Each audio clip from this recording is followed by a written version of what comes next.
Salut mon ami, là je sens que tu vas être surpris si je te dis que ce matin il ne pleut pas. Le ciel est bas, il y a du brouillard, mais il n'y a pas de pluie, comme quoi tout arrive.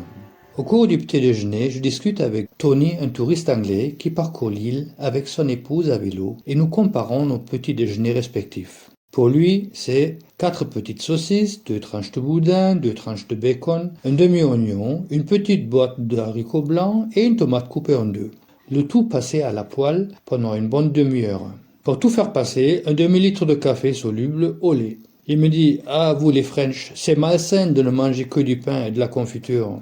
Moi, je préfère mon espresso à son café soluble. » Comme quoi la définition du terme malsain peut être très différente d'une culture à l'autre. Avant de partir faire du tourisme, j'ai quelques courses à faire en ville.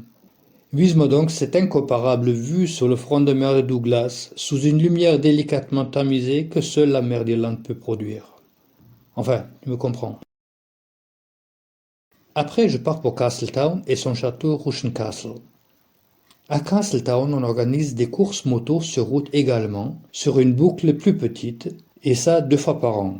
Les coureurs ici partent en groupe, donc comme les courses Grand Prix ou Superbike, et le circuit fait 4,25 miles, soit environ 6,8 km. Il est composé essentiellement de 4 lignes plus ou moins droites, reliées par 4 freinages de bûcherons avant chacun des 4 virages très serrés. Et on y court avec de vraies motos de course, Super Sport et Superbike du dernier cri. Mais là, aujourd'hui, ce n'est pas la saison et c'est pas le sujet. Un petit pique-nique improvisé sur le port pour commencer. Et il y a mon copain qui veut encore partager mon repas. Castletown a pendant un temps été la capitale de l'île Man et a effectivement un impressionnant château moyenâgeux en parfait état. À ce qu'on dit, le château n'a pas servi à grand chose, car si militairement il n'a jamais été vaincu, la trahison a tout de même permis aux agresseurs de s'en emparer. Et heureusement finalement, car sinon il aurait peut-être été rasé. Avant de retourner vers le nord, je fais un grand détour par la campagne tout au sud de l'île. Le bord de mer n'est jamais loin, les collines non plus.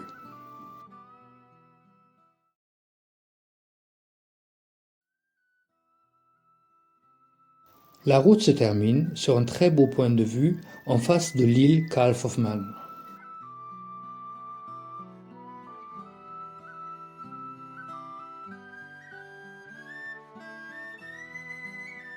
Tu as certainement remarqué les changements de météo incessants. Je te montre ces vidéos, ces photos, dans leur ordre chronologique, il n'y a pas de trucage.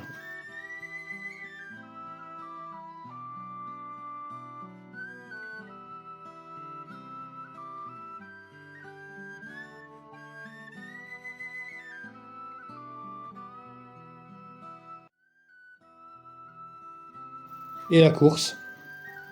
Comme je te disais déjà, par moments il y a un beau soleil, et je me suis même promené en t-shirt pendant les visites. Aujourd'hui je me trouve à Bangalore. C'est l'endroit où le tracé du chemin de fer de montagne croise la route. Cette fois-ci on y croit. Tout le monde est à son poste, la route est fermée à l'heure. Non, arrête de rire, ce n'est vraiment pas marrant. En l'espace de quelques minutes, les ciels se couverts, et en montagne, la vue s'est complètement bouchée, donc la route est impraticable en conditions de course. Après le passage des équipes de sécurité et la voiture qui réouvre officiellement la route, on repart bredouille en se donnant rendez-vous pour le lendemain. Demain mercredi, le planning est normal, avec une séance en fin de journée, mais l'organisation a pris beaucoup de retard. Il est déjà certain que jeudi et vendredi seront chargés, avec des séances à 13h et à 18h pour rattraper les annulations. Si tu aimes mes vidéos, pense à me laisser un commentaire ou à lever le pouce, à t'abonner pour ne pas manquer la vidéo suivante, et tu peux également la partager avec qui tu veux. Allez, salut et à bientôt pour la vidéo suivante. Et demain il ne pleuvra pas, enfin, je l'espère.